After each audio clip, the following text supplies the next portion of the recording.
प्रारंभ में परमेश्वर ने संपूर्ण सृष्टि की रचना की। उन्होंने आकाश और पृथ्वी और उसमें जो कुछ है उसे रचा। जब हम देखते हैं कि परमेश्वर ने क्या क्या रचा है तो हम आश्चर्यचकित रह जाते हैं। जो कुछ परमेश्वर ने रचा वह सब अच्छा था। हर वस्तु उनकी महानता और भलाई और सामर्थ्य को प्रकट करती है। परमेश्वर ने विभिन्न प्रकार के पेड़ पौधे, जंतु और पशु पक्षी बनाए।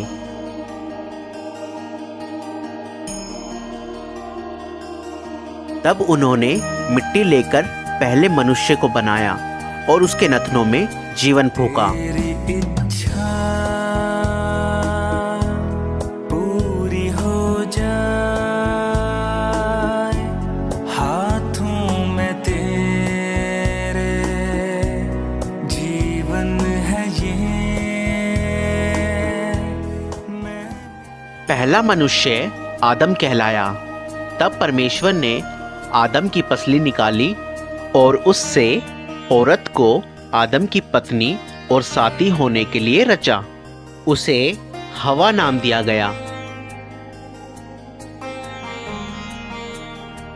परमेश्वर ने अपने स्वरूप में स्त्री और पुरुष को रचा। वह बगीचे में आनंद से उनकी उपस्थिति में रहते थे जो परमेश्वर ने उनके लिए रचा था। बगीचे को अदन की वाटिका कहा गया। वहाँ कोई पीड़ा या मृत्यु नहीं थी। परमेश्वर ने आदम से कहा, तुम हर एक पेड़ का फल खा सकते हो, केवल एक को छोड़कर। अगर उसका फल खाओगे तो तुम निश्चय ही मर जाओगे। परंतु शैतान, जो दुष्ट आत्माओं का प्रधान है, उसने हवा को परीक्षा में डालने की कोशिश की और फिर हवा ने वह फल तोड़ा और कुछ खाया और उसने अपने पति को भी खिलाया। उसी क्षण उनका संबंध परमेश्वर से टूट गया, क्योंकि परमेश्वर पवित्र है और उनकी आज्ञा तोड़ने वाले उनकी उपस्थिति में नहीं रह सकते। परमेश्वर ने आदम और हवा को अदन की वाटिका से बाहर कर दिया। उन्होंने परमेश्वर की आज्ञा को नहीं माना, इसलिए उनको लज्जित होना पड़ा। उसके परिणाम स्वरूप आदम, हवा और उनका सारा वंश दुख और मृत्यु के भागीदार हुए। पर परमेश्वर बहुत दयालु हैं। उन्होंने मनुष्य से प्रेम करना नहीं छोड़ा। उन्होंने मनुष्य को अपनी संगति में लाने का रास्ता पहले से ही तैयार कर लिया था। पवित्र शास्त्र में परमेश्वर ने अपनी इस योजना को प्रकट किया, जिसके द्वारा वह मनुष्य को उस दंड से जिसके वह लायक हैं बचाएंगे और उनके पाप और लज्जा को दूर करके अपनी संगति में वापस लाएंगे। भविष्यवक्ता अब्राहम पर उन्होंने अपनी इस योजना का एक भाग प्रकट किया। अब्राहम ने परमेश्वर पर विश्वास किया और उनका आदर किया। परमेश्वर ने उसको आशीष देने की प्रतिज्ञा की और कहा कि उसके द्वारा वो सब राष्ट्रीय के लोगों को आशीष देंगे। परमेश्वर ने उससे प्रतिज्ञा की कि वह उसके वंश को सागर तट की रेत के कणों और आकाश के तारों के समान कर देंगे। अब्राहम ने परमेश्वर पर विश्वास किया और परमेश्वर ने उसे इस विश्वास के कारण धर्मी ठहराया और लोगों ने उसे परमेश्वर का मित्र माना। एक दिन परमेश्वर ने अब्राहम की परीक्षा ली कि वह परमेश्वर पर विश्वास करता है कि नहीं और उनकी आज्ञाओं को मानता है कि नहीं। परमेश्वर ने उससे अपने बेटे की बलि देने को कहा। अब्राहम जानता था कि इस एक पुत्र के द्वारा परमेश्वर ने वादा किया है कि वह उसे एक बड़ा वंश देंगे। फिर भी अब्राहम ने परमेश्वर पर विश्वास किया और उनकी आज्ञा मानी, इसलिए अपने बेटे को परमेश्वर के लिए बलि चढ़ाने की तैयारी कर ली। अब्राहम ने अपना खंजर उठाया, लेकिन तभी परमेश्वर ने कहा, अब्राहम, बालक को नुकसान ना पहुंचा। मैं जानता हूँ तू मेरा भय मानता है और मेरी आज्ञाओं को मानने के लिए तैयार है। तब अब्राहम ने अपने पास एक मेंढा देखा जो अपने सींगों से झाड़ियों में फंसा हुआ था। अब्राहम ने उस मेंढे को लिया जो परमेश्वर ने दिया था और परमेश्वर के लिए उसे अपने पुत्र के बदले बलि चढ़ाया। जब परमेश्वर ने अब्राहम के बेटे की जगह मेंढा उपलब्ध कराया, उन्होंने लोगों के लिए अपने महान प्रेम को प्रकट किया। उनका प्रेम उस अच्छे पिता के प्रेम जैसा है जो अपने पुत्र से प्रेम रखता है। इस घटना के द्वारा परमेश्वर ने ये प्रकट किया वह मनुष्यों के बदले एक बलि उपलब्ध कराएंगे। बहुत समय पहले परमेश्वर ने भविष्यवक्ताओं पर यह प्रकट किया कि वह एक पाप रहित व्यक्ति को आदम के वंशजों के बदले मरने के लिए भेजेंगे और लोगों के पाप और लज्जा को दूर करेंगे एक महान बलिदान के द्वारा। वह उनके लिए जो उन पर विश्वास करेंगे एक मार्ग तैयार करेंगे कि वह परमेश्वर के साथ हमेशा के लिए मेल मिलाप से रह सकें। भविष्यवक्ताओं ने इस व्यक्ति को मसीह कहा। उन्होंने कहा परमेश्वर मसीह को अपने लोगों को बचाने के लिए भेजेंगे और वह उनके राजा होंगे और परमेश्वर के नाम पर हमेशा उन पर राज्य करेंगे। मसीह के कई सौ साल आने से पहले भविष्यवक्ताओं ने बताया कि मसीह क्या क्या करेंगे और उनके साथ क्या होगा। भविष्यवक्ता दाऊद ने कहा परमेश्वर मसीह के बारे में ये घोषणा करेंगे कि तू मेरा पुत्र है। यशाया भविष्यवक्ता ने कहा कि एक कुंवारी गर्भवती होगी और एक पुत्र उत्पन्न होंगे। उनका वो पुत्र परमेश्वर का अनंत वचन होगा जिसे परमेश्वर ने कुंवारी के गर्भ से मनुष्य के रूप में संसार के सम्मुख प्रकट करने के लिए भेजा। भविष्यवक्ताओं ने यह भी लिखा कि मसीह का जन्म बैतलहम में होगा। उन्होंने भविष्यवाणी की कि वह यरूशलेम में उनके राजा के रूप में प्रवेश करेंगे। उन्होंने यह भी लिखा कि 30 चांदी के टुकड़ों के बदले उनका एक नजदीकी मित्र उनको धोखा देगा। भविष्यवक्ताओं ने कहा कि मसीह अपने जीवन का बलिदान करेंगे, लेकिन परमेश्वर तीसरे दिन उन्हें मृतकों में से जीवित कर देंगे। भविष्यवक्ताओं ने मसीह को मनुष्य का पुत्र कहा और बताया कि वह दोबारा आएंगे बादलों पर और परमेश्वर की उपस्थिति में प्रवेश करेंगे और परमेश्वर उन्हें सब लोगों और राष्ट्रों के ऊपर हमेशा के लिए अधिकार देंगे। 2000 वर्ष पहले एक ऐसे ही व्यक्ति संसार में रहते थे जिनका नाम यीशु था। क्या यीशु का जीवन उन सब बातों को जो भविष्यवक्ताओं ने मसीह के बारे में कही पूरा करता है? ये फिल्म ये बताती है कि यीशु कौन है और उन्होंने क्या कहा और क्या किया, जैसा धर्मशास्त्र में लिखा है। इस फिल्म में एक 3D कैरेक्टर ने यीशु का पात्र निभाया है। वैसे तो कोई भी इस कार्य के योग्य नहीं है, लेकिन इस फिल्म को इसलिए बनाया गया कि लोग यीशु के बारे में और उनके जीवन के बारे में जान सकें और उस आशीष को जिसकी प्रतिज्ञा परमेश्वर ने की है प्राप्त कर सकें। परमेश्वर ने नासरत शहर की एक कुंवारी के पास जिब्राइल स्वर्गदूत को भेजा। उस कुंवारी का नाम मरियम था। भयभीत ना हो मरियम, आप पर परमेश्वर का अनुग्रह हुआ है। आप गर्भवती होंगी और एक पुत्र उत्पन्न होंगे और आप उनका नाम यीशु रखना। ये कैसे हो सकता है? मैं तो कुंवारी हूँ।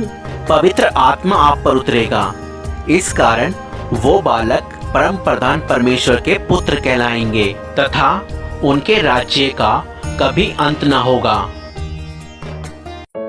नासरत नगर के सब लोग सुनो कि कैसर अगस्तुस की आज्ञा से गलील और यहूदिया प्रांत के सभी निवासियों की गिनती होगी। इसलिए सभी लोगों को अपने प्रांत में जाकर शीघ्र ही नाम दर्ज करवाना होगा।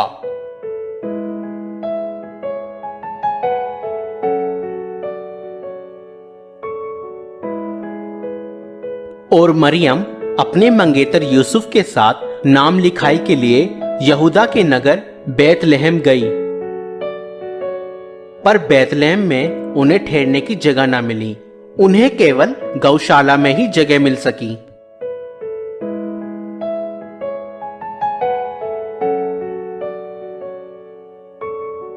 देश के उस भाग में कुछ चरवाहे रात के समय अपनी भेड़ों की देखभाल कर रहे थे।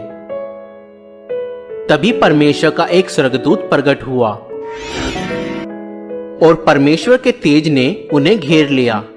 आज के दिन दाऊद के नगर में तुम्हारे लिए एक उद्धारकर्ता जन्मे हैं, अर्थात मसीह प्रभु। चरवाहे शीघ्र ही चरनी में जन्मे नवजात शिशु को देखने चले आए।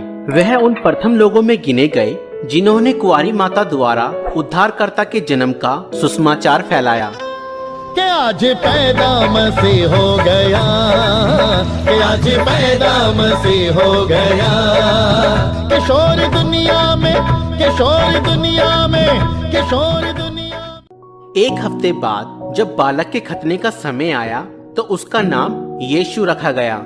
यूसुफ और मरियम बालक को परमेश्वर के सम्मुख प्रस्तुत करने यरूशलेम ले गए।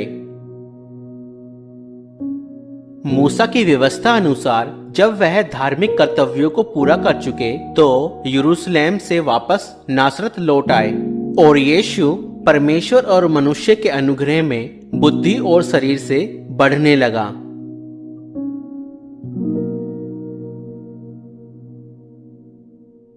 सम्राट तिब्रियुस के राज्य के 15वें वर्ष में पैंतुस पिलातुस यहूदिया का शासक था और हेरोदेस गलील का राजा था। हन्ना और कैफा महायाजक थे। रेगिस्तान में परमेश्वर का वचन यूहन्ना को प्राप्त हुआ और वह यरदन नदी के आसपास प्रदेशों में पापों की क्षमा तथा पश्चाताप के बपतिस्मे का प्रचार करने लगा।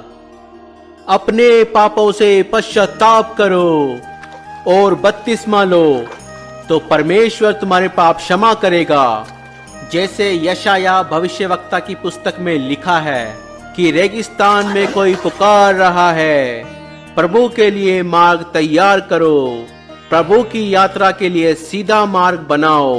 हर एक घाटी अवश्य भरी जाए, हर एक पहाड़ और टीला समतल किया जाए। टेढ़े मार्ग सीधे करो और उबड़ खाबड़ मार्ग सपाट, और सारी मानव जाति परमेश्वर के उद्धार को देखेगी। हम क्या करें? हमें बताएं, हम क्या करें? बताएं, हम क्या करें? हमें बताएं, हम किस मार्ग पर जाएं? अगर किसी के पास 2 कमीजें हैं, वह एक उस मनुष्य को दें जिसके पास नहीं है, और जिसके पास भोजन है वह अवश्य बांटे।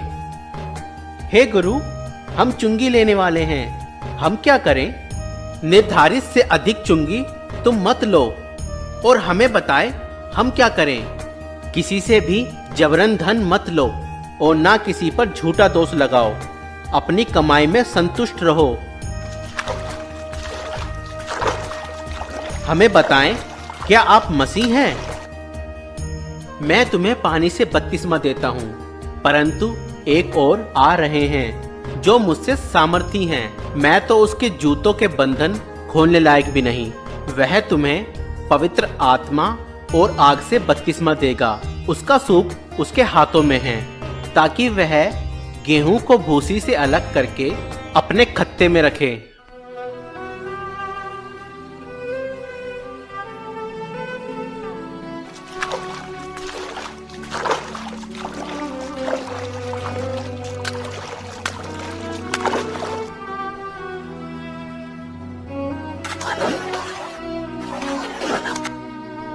और जब यीशु बपतिस्मा लेकर पानी से बाहर आया, तब पवित्र आत्मा कबूतर के समान यीशु पर उतरा और स्वर्ग से आवाज आई, तू मेरा प्रिय पुत्र है, मैं तुझसे प्रसन्न हूं।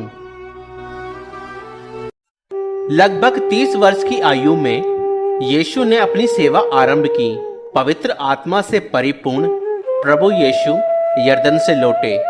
आत्मा से प्रेरित 40 दिन तक जंगल में रहे। शैतान उनकी परीक्षा करता रहा। इस बीच उन्होंने कुछ नहीं खाया।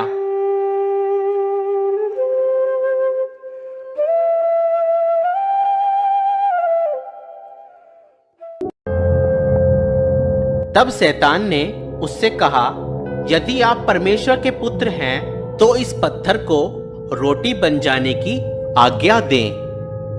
यह लिखा है, मनुष्य केवल रोटी ही से नहीं परंतु हर एक वचन से जो परमेश्वर के मुख से निकलता है जीवित रहेगा। तब शैतान यीशु को ऊंचे स्थान पर ले गया और पल भर में जगत के सारे राज्य दिखाए। यह सब अधिकार और धन दौलत मैं आपको दूंगा। यह सब मुझे सौंपा गया है और जिसे मैं चाहूं उसे यह सब दे सकता हूं। यदि आप मुझे गिरकर प्रणाम करें तो यह सब आपका हो जाएगा। यह भी लिखा है, तू प्रभु अपने परमेश्वर को प्रणाम कर और केवल उसी की उपासना कर। फिर शैतान उन्हें यरूशलेम आराधनालय के छत पर ले गया। यदि आप परमेश्वर के पुत्र हैं तो अपने आप को नीचे गिरा दें, क्योंकि पवित्र शास्त्र में लिखा है, परमेश्वर अपने स्वर्गदूतों को आज्ञा देगा कि वह आपकी रक्षा करे। वह आपको हाथों हाथ उठा लेंगे ताकि आपके पांव को पत्थर से ठेस न लगे। यह भी लिखा है कि तू प्रभु अपने परमेश्वर की परीक्षा ना कर। फिर यीशु नासरत आए, जहां वे पले बड़े थे। सब्बत यानी कि विश्राम के दिन नियम के अनुसार वह आराधना भवन गए और उनको यशायाह भविष्यवक्ता की पुस्तक में से एक भाग पढ़ने को कहा गया। परमेश्वर का आत्मा मुझ पर है, क्योंकि उन्होंने मुझे दीनों को शुभ संदेश सुनाने के लिए चुना है। उन्होंने मुझे भेजा है कि मैं बंदियों को मुक्ति और अंधों को दृष्टि पाने का संदेश दूं, सताए हुए लोगों को मुक्त करने के लिए और ये घोषणा करने के लिए कि समय आ गया है जब परमेश्वर अपने लोगों को बचाए। हाँ, वह ठीक कहते हैं। आज धर्मशास्त्र का ये लेख पूरा हुआ, जैसा कि तुमने सुना। क्या परमेश्वर का वचन सच्चा ठहरा? ये प्रतिज्ञा तो केवल मसीह ही पूरा कर सकते हैं। हम कैसे जानेंगे? निसंदेह तुम मुझसे ये कहावत कहोगे, वैद्य जी स्वयं को चंगा करो। मैं तुमसे कहता हूँ, कोई भी भविष्यवक्ता अपने शहर में सम्मान नहीं पाता। इस प्रकार यीशु ने अपना परिचय परमेश्वर द्वारा अभिषिक्त संसार के उद्धारकर्ता के रूप में दिया, परंतु यहूदियों ने उसे मसीहा स्वीकार नहीं किया। उसे लोगों ने पहाड़ी से गिराना चाहा, परंतु वो भीड़ से निकलकर अपनी राह चला गया।